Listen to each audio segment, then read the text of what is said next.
So we all have different income needs. So let's just kind of examine this for a second. But let's just say you need to clear $5,000 per month to be financially free. Now, for some people, they need a lot more than that. Maybe somebody has a big overhead. They need 10,000. They need 12,000.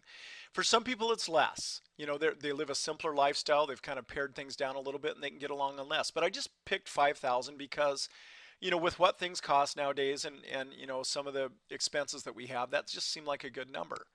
So how much money does it take at current rates of return to bring in 5,000 per month?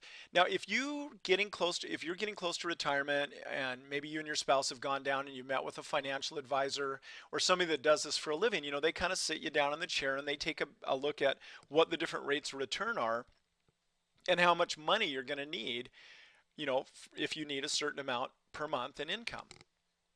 So let's just take a look at that and a couple of those possibilities.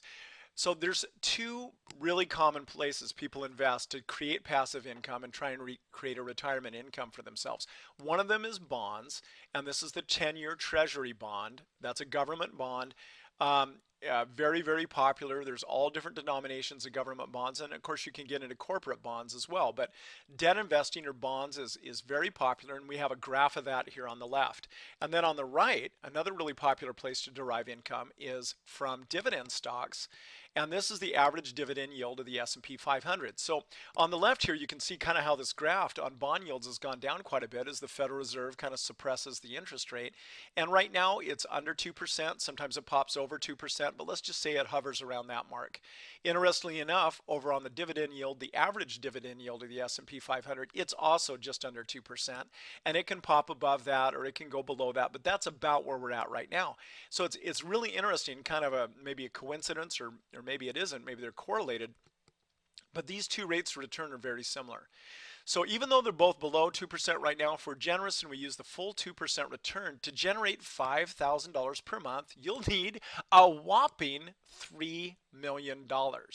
And that is one huge pile of cash. And if you happen to have 3 million or more sitting around in your accounts, my hat's off to you. I congratulate you. You've obviously made some good financial decisions in your lifetime.